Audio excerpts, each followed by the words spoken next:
नमस्कार दोस्तों, स्वागत है आपका हमारे YouTube channel class work let's build yourself में। दोस्तों, लास्ट लेक्चर तक हमने क्या देखा था, सारी चीज़ों को हमने कवर किया था, जैसे कि शैव संप्रदाय। ठीक है, शैव संप्रदाय के बाद हमने क्या देखा था, भागवत धर्म। ठीक है, तो भागवत धर्म तक हमने अभी तक क्या क्या चीज़ों को कंप्लीट कर लिया है, वो भी बहुत डिटेल में एक एक चीज़ों को बहुत अच्छे से समझते हुए। ठीक है, आज का जो हमारा जो ये वीडियो है वो स्टार्ट होगा किस पे, मैंने आपसे बताया था लास्ट लेक्चर में कि हम नए टॉपिक पर स्विच कर रहे हैं, जिसका नाम है छठी शताब्दी ईसा पूर्व राजनीतिक दशा क्या थे उस टाइम पे हमारे यहाँ। ठीक है, तो वो हम क्या करेंगे आज डिस्कस करेंगे। अच्छा, एक चीज़ मैं आपको बता दूं कि इसका स्रोत क्या था। ये सब जो चीज़ें मैं आपको बता रहा हूँ ये कहाँ से उठाई गई हैं, कहाँ से चीज़ें ये पॉइंट आउट किया गया है, वो भी मैं आपको बता देता हूँ। तो इसका जो स्रोत है, बौद्ध ग्रंथ का जो होता है अंगुत्तर निकाय, आपने सुना होगा। जैन ग्रंथ का एक भगवती सूत्र होता है, वहाँ से लिया गया है। पाणिनि की अष्टाध्यायी और महापरिनिर्वाण सूत्र, इन सारे चीज़ों में से, ये कलेक्शन से ये सारी चीज़ें बारीक बारीक चीज़ें आपको उठाकर बताई जा रही हैं। ठीक है, ये इसके सारे स्रोत थे। तो आज हम डिटेल में डिस्कस करने वाले हैं कि छठी शताब्दी ईसा पूर्व जो राजनीतिक दशा थी, क्या क्या चीज़ें थी, कौन कौन राजधानियाँ क्या थी, कितनी राजधानियाँ थी, क्या क्या सिक्के चलते थे, ऐसे इन सब चीज़ों के बारे में हम आज क्या करेंगे, डिस्कस करेंगे। तो चलिए स्टार्ट करते हैं वीडियो, फिर बाकी बातें हम क्या करेंगे लास्ट वीडियो के एंड में करेंगे। तो सबसे पहले आपने हेडिंग देखा होगा, छठी शताब्दी ईसा पूर्व राजनीतिक दशा। क्या राजनीतिक, क्या मतलब पॉलिटिकल इश्यूज वहाँ पर चल रहे थे, कैसी क्या पॉलिटिकल गतिविधियाँ थी, वो चीज़ें आपको हम इसमें बताएंगे। अच्छा, एक चीज़ जो पहला इसमें पॉइंट है कि बुद्ध काल का सबसे बड़ा और सबसे पावरफुल शक्तिशाली राज्य कौन था। ठीक है, गढ़ राज्य कौन था, तो वो था वैशाली।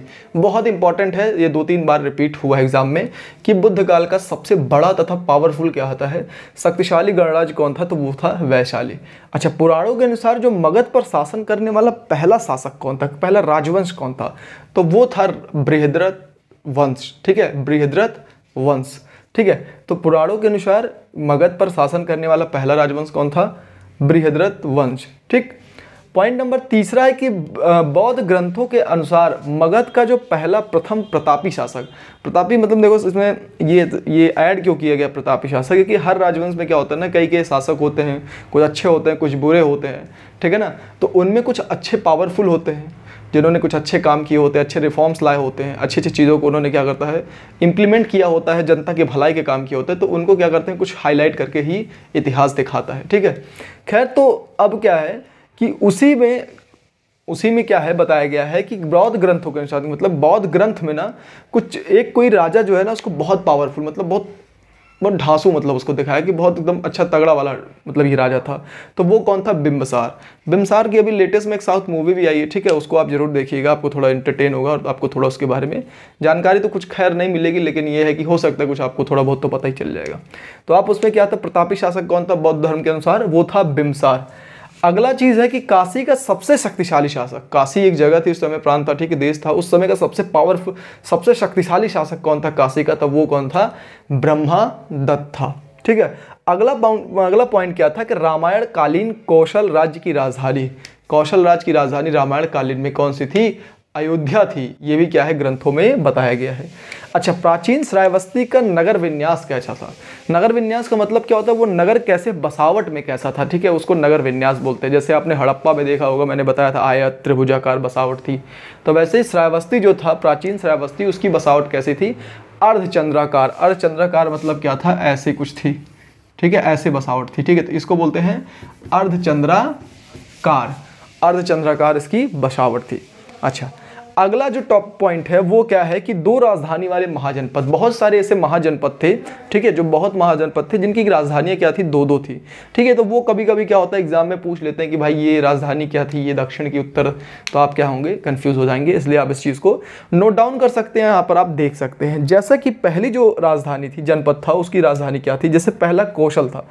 कौशल जो था ना, उसका उत्तरी भाग की राजधानी जो थी, कौशल बहुत बड़ा राज था, अब ऐसे छोटा मोटा था नहीं कि कवर कर ले, तो वो क्या करते थे अपनी सुविधा के लिए, अपने शासन के अच्छा मतलब शासन कर सके, अच्छी चीज़ों को इम्प्लीमेंट कर सके, जल्दी जल्दी चीज़ों सूचनाओं को पहुंचा सके, तो उन्होंने 2 पार्ट में डिवाइड किया था, उत्तर और दक्षिण। तो उत्तर की राजधानी कौशल की क्या थी, श्रावस्ती, और कौशल की दक्षिण भाग की राजधानी क्या थी, साकेत। ठीक है, क्या थी? साकेत, अंडरलाइन किया हुआ है, एग्जाम पॉइंट ऑफ व्यू से बहुत इंपॉर्टेंट, एक बार इसको जरूर देख लीजिएगा।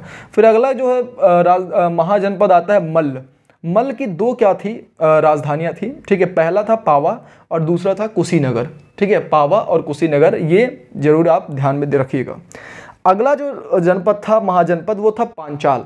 इसका जो उत्तरी पांचाल की राजधानी थी वो अहिछत्र थी। क्या थी? अहिछत्र थी। और दक्षिणी पांचाल की राजधानी क्या थी? वो कंपिल्लय क्या था? कंपिल्लय थी। ये क्या राजधानी थी? अजीब सा नाम है कंपिल्लय, इसको जरूर याद रखिएगा, ठीक है। तो किसकी? दक्षिण पांचाल की राजधानी कंपिल्लय थी, ठीक। अवंती, अब अगला जो हमारा महाजनपद था वो क्या था? अवंती। अवंती भी दो पार्ट्स में डिवाइड था, उत्तर और दक्षिण। तो उत्तर की राजधानी जो थी उज्जैनी और दक्षिण अवंती की राजधानी थी माहिष्मती, ठीक है। ये वाला माहिष्मती साम्राज्य वाला, वो उसकी राजधानी थी किसकी? अवंती की। तो आपको पता चल गया होगा कि एस.एस. राजमौली ने अवंती का नाम कहाँ से, माहिष्मती का नाम कहाँ से उठाया था। तो दक्षिण अवंती की राजधानी जो माहिष्मती थी वो क्या थी? अवंती महाजनपद की क्या थी? दक्षिण अवंती की राजधानी थी। तो आपको समझ आ गया होगा कि बाहुबली पिक्चर में माहिष्मती नाम कहाँ से लिया गया है, ठीक है। तो वहाँ पे आपको चीज़ों को थोड़ा सा आपको जानने में समझने में, ऐसे कुछ भी नाम नहीं रख दिया, ठीक है। वो कहीं ना कहीं इतिहास से उठाकर ही चीज़ों को रखा गया है। तो वो अवंती की, दक्षिण अवंती की राजधानी थी, क्या थी? माहिष्मती, ठीक है। अगली चीज़ बात करते हैं वो है सिक्के। देखो हर टाइम में क्या होता है, कोई भी जनपद हो, कोई भी महाशासन काल हो, कोई राजनीतिक, कोई भी मतलब कोई भी चीज़ें होती है तो उनके सिक्के बहुत इंपॉर्टेंट होते हैं। उससे क्या होता है, हमको बहुत सारी पुरानी जानकारियाँ क्या होते हैं सिक्कों के मिल जाती है, ठीक है। जैसे आपको कभी भी कहीं पुराना सिक्का मिले तो उस पर लिखा होता है, कोई मार्क बना होता है, कोई चिन्ह बना होता है, जिससे कि हम गेस लगाते हैं या फिर जो इसकी जानने वाले हैं, जो एक्सपर्ट्स हैं, वो उसको क्या अगर पता लगा लेते हैं कि ये फला सिक्का इतने साल शासनकाल में चलता था, ये उस पर राग चिन्ह है उनका, ये फला फला 50 चीज़ें वो निकाल के दे देंगे, ठीक है। हम आप लोग उसमें कुछ ज़्यादा जान नहीं पाएंगे, बस उसको क्या करेंगे, थोड़ा चमका के जेब में रख लेंगे या फिर कहीं पर सजा के रख देंगे। लेकिन अब देखो सिक्कों के अध्ययन को क्या कहा जाता है, लेकिन जो एक्सपर्ट्स होते हैं सिक्कों का अध्ययन करते हैं, स्टडी करते हैं, इनकी बारीकियों को देखते हैं कि इसमें क्या मार्क्स बनाए गए, क्या चीज़ें लिखी गई हैं।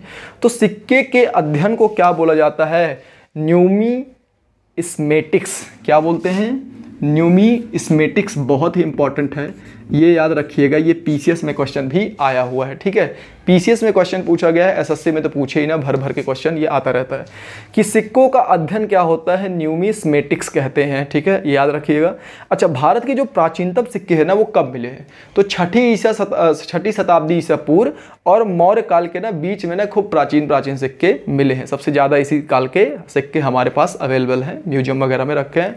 कभी आप किसी ओल्ड म्यूजियम में कहीं जाते हैं घूमने टहलने, म्यूजियम में जाएंगे तो आपको तरह तरह के सिक्के वहाँ पर क्या होंगे, कांच के उसमें रखे रहते हैं, तोड़ के निकालना मत, नहीं तो जेल हो जाएगी। तो वहाँ पर आप देख सकते हैं, ठीक है। तो वो कहाँ कब के रहते हैं? छठी शताब्दी ईसा पूर्व और मौर्य काल के मध्य के बीच में ही ये सारे सिक्के मिले हैं। अच्छा, इन सिक्कों को क्या कहते हैं? आहत सिक्के या पंचमार्क बोलते हैं। क्या बोलते हैं? आहत सिक्के या पंचमार्क बोलते हैं, ठीक है। और ये ज़्यादातर किस चीज़ के बने होते हैं, किस धातु के बने हुए थे? चांदी के। किसके बने हुए हैं? चांदी के बने हुए। ये भी इंपॉर्टेंट क्वेश्चन है, कभी कभी अगर एग्जामिनर का मूड अच्छा हुआ तो वो ये भी पूछ सकता है किस धातु के सर्वाधिक सिक्के बनाए गए हैं, तो चांदी के, ठीक है। उनको ऐसे ही उल जलूल क्वेश्चन पूछना अच्छा लगता है तो वो पूछ सकते हैं। अगले जो उस चांदी जो निर्मित होते हैं ना, उस पर कैसे वो चांदी का धातु लेते थे, उस पर ठप्पे से निशान बना देते थे, ठीक है। कैसे एक ठप्पा होता है जैसे मुहर होता है, उसको थोड़ा सा मुलायम किया, गलाया, फिर उस पर क्या किया, मुहर मारा, तो वो क्या होता है, उस पर निशान वो चिपक जाता है, ठप्पे। खास आपको एक एग्जाम्पल देता हूँ, जैसे आप कभी पेड़े की दुकान पर जाएंगे, हलवाई की दुकान पर, वो भुना पेड़ा कुछ भी बनाते हैं, पहले वो गोल गोल बना के उसको ऐसे रखते हैं, फिर एक उनके पास एक मुहर टाइप होती है, उसको चिपकाते हैं, उसमें फूल पत्ती वो आ जाता है। तो वैसे ही उसी को बोलते हैं ठप्पे के निशान से, ठीक है। इसी को आहत सिक्के या फिर कहते हैं पंचमार्क सिक्के भी कहते थे, ठीक है। तो ये टॉपिक एक बार मैं फिर से रीकैप कर देता हूँ आपके रीकैप में। हम जल्दी जल्दी एक बार फिर से इसको रिवाइज कर लेते हैं कि बुद्ध काल का सबसे बड़ा तथा शक्तिशाली गणराज्य कौन सा था? वैशाली था। पुराणों के अनुसार मगध पर शासन करने वाला पहला राजवंश कौन था? बृहदत्त राजवंश था, ये भी याद रखिएगा। और बौद्ध ग्रंथों के अनुसार मगध पर का प्रतापी शासक कौन था? तो बिंबिसार था। बहुत इंपॉर्टेंट है, साउथ की एक मूवी आई है, आप जाके उसको देख सकते हैं। और क्या होता है, काशी का सबसे शक्तिशाली शासक कौन था? तो ब्रह्मदत्त था। रामायण कालीन कौशलराज की राजधानी क्या थी? अयोध्या, ठीक है, अयोध्या। इस समय अयोध्या बहुत फेमस भी है, आप जानते ही हैं। बाबा योगी उस पर बहुत ध्यान दे रहे हैं, ठीक है। उसको अभी वहाँ के एक लड़के ने इंडियन आइडल का कुछ गेम वगैरह जीता है, ठीक है। तो आप अयोध्या जान सकते हैं और घूमने लायक जगह, आप एक बार जाकर जरूर दर्शन वर्शन करिए, ठीक है। आस्था भी बहुत ज़रूरी है, बस अंधे मत होइए।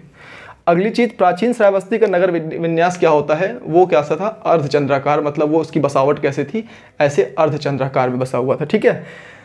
अब अगला जो पॉइंट था वो 2 जनपदों वाले राजधानियों के बारे में, महाजनपद थे उनकी 2 राजधानियां थी। ठीक है, तो उनके बारे में डिस्कस करते हैं। कौशल राज था, उत्तरी भाग की इसकी राजधानी क्या था, देखो 2 पार्ट में डिवाइड करते थे। क्यों, थोड़ा राज करने में क्या होता था, आसानी होती थी, सूचनाएं कोई भी चीज़ें पहुंचाने में या उसको कवर करने में, हैंडल करने में क्या होता था, आसानी होती थी, इसलिए 2 राजधानी होती थी। उनको कैसे डिवाइड किया, उत्तर और दक्षिण में। उत्तर की राजधानी कौशल की क्या थी, श्रावस्ती, और दक्षिण की राजधानी क्या थी, साकेत। ठीक है। फिर मल्ल एक महाजनपद था, उसकी क्या थी, उत्तर में पावा थी, दक्षिण में कुशीनगर थी। पांचाल था इसका, उत्तरी पांचाल की राजधानी अहिछत्र था और दक्षिण पांचाल की राजधानी कंपिल्य था। थोड़ा अजीब सा नाम है, जरूर देख लीजिएगा, कंपिल्य, कंपिल्य। ठीक है, कंपिल 2-3 बार साउंड करेंगे तो आपको जरूर याद हो जाएगा। अगला जो महाजनपद था अवंती, उत्तरी अवंती जो थे उसकी राजधानी क्या थी, उज्जैनी थी, और दक्षिणी अवंती की राजधानी क्या थी, माहिष्मती थी। ठीक है, बाहुबली वाला माहिष्मती, वहीं से ये नाम उठाया गया है, तो ये क्या थी, महिष्मती थी। ठीक है। अगला चीज़ था सिक्के। सिक्कों का जो अध्ययन होता है ये बहुत इंपॉर्टेंट है, कभी कभी जरूर पूछ लेता है। इसको क्या बोलते हैं, न्यूमिस्मेटिक्स बोलते हैं, न्यूमिस्मेटिक्स बोलते हैं, ये जरूर याद रखिएगा। पीसीएस एसएससी वनडे एग्जाम में भर भर के आया हुआ है। ठीक है।